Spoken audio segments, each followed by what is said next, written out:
Assalamualaikum warahmatullahi wabarakatuh. Terima kasih sudah mengklik video ini. Di video kali ini, saya akan membahas tentang apa sih yang terjadi pada dialiser saat seseorang itu cuci darah.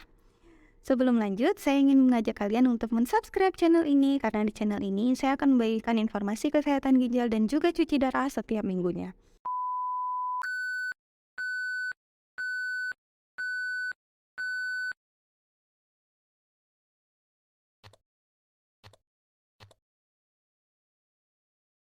Kita akan bahas tentang apa yang terjadi pada dialiser.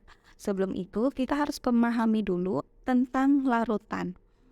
Larutan ini terdiri dari beberapa zat, yang mana zat-zat itu akan masuk ke dalam dialiser, sehingga kita akan mengerti apa yang akan terjadi pada dialiser tersebut. Untuk yang pertama, ada yang namanya solut atau zat-zat terlarut. Kemudian yang kedua ada yang namanya solvent, yang mana solvent ini adalah cairan pelarutnya atau airnya. Kemudian ada pula di larutan itu kita akan membahas tentang volume atau banyaknya airnya tersebut. Kemudian ada juga yang kita bahas nanti tentang kepekatan, yang mana kepekatan ini ada dua bahasan. Pertama tentang konsentrasinya, yang mana konsentrasi itu tentang kadarnya. Kemudian osmolaritasnya. Osmolaritas ini baru kepekatannya. Oke? Biar lebih jelas kita ke slide yang selanjutnya. Nah, ini dia. Contoh dari solut dan juga solvent. Di sini harus kita tahu betul bagaimana membedakan solut dan juga solvent. Nah, di sini saya gambarkan tentang adanya suatu solut.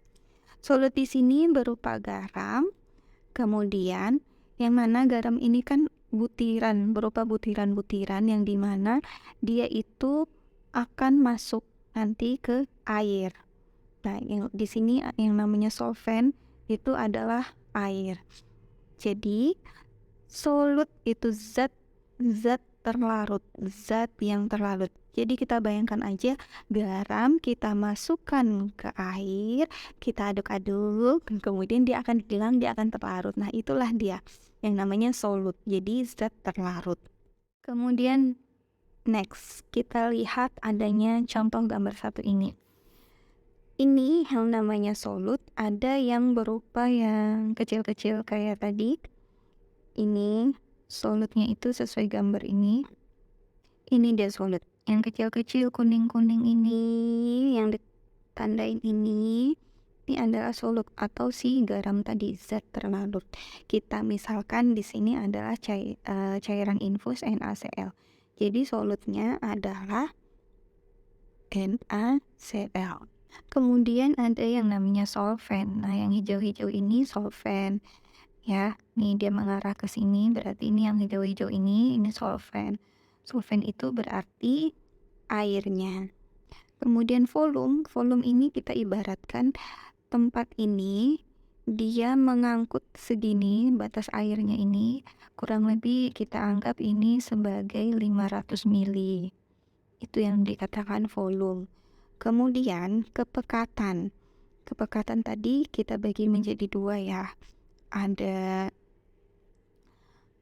konsentrasi dan juga ada osmolaritas. Untuk konsentrasi di sini untuk NaCl atau garam. Berarti konsentrasinya ada Na dan juga Cl.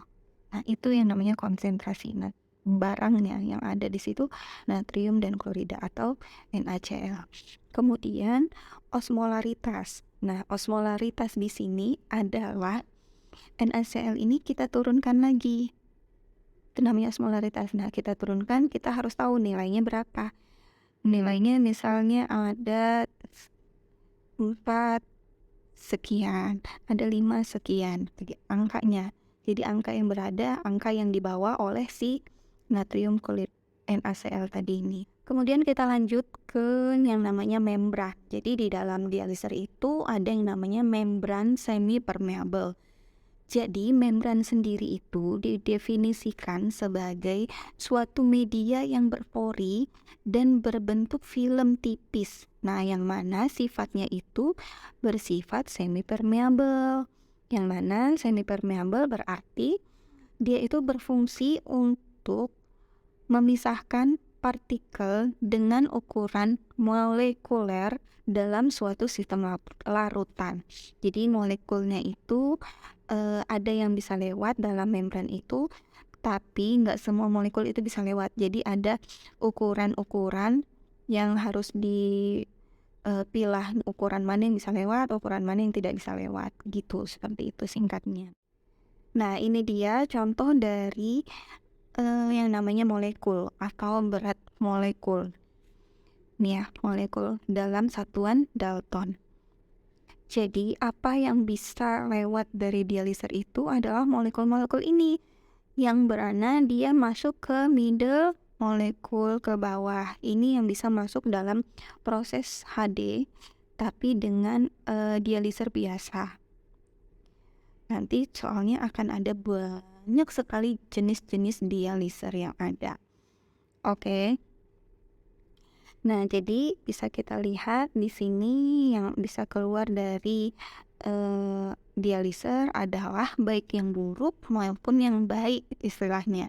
Jadi baik yang buruk dari badan itu seperti kreatinin, itu buruk dari badan akan dikeluarkan oleh si dialiser atau ginjal buatan, itu akan keluar. Kemudian ada juga di sini yang akan keluar yang buruk-buruk, ada urium. Dia masih ke arah ini ya, ini middle. Ini small, ini middle. Ada middle molekul ini big atau besar. Ya, besar gitu. Jadi kecil, menengah, dan besar. Nah, untuk yang pada proses HD biasa, ini yang buruk-buruk yang keluar seperti urium, kemudian kreatinin, dan ada yang baik-baik yang kita butuhkan yang harusnya tidak terbuang. Namun dia ini karena dia molekulnya middle atau menengah, jadi dia ikut keluar karena membran dialiser itu kan ukurannya middle, dia akan membuang yang middle ke bawah. Jadi salah satunya yang baik adalah glukosa atau gula. Kemudian ada vitamin B12 yang juga ikut keluar. Jadi di situ pentingnya bagaimana supaya pasien itu tetap nutrisinya terjaga agar gulanya tetap stabil, dan juga bagaimana vitamin-vitamin di tubuhnya itu tetap terjaga dengan mengkonsumsi, biasanya itu dapat vitamin B12 atau injeksi B2, suntikan vitamin B12. Kemudian ini dia intinya apa? Jadi bagaimana gitu? Apa yang terjadi di dialiser seperti itu ya?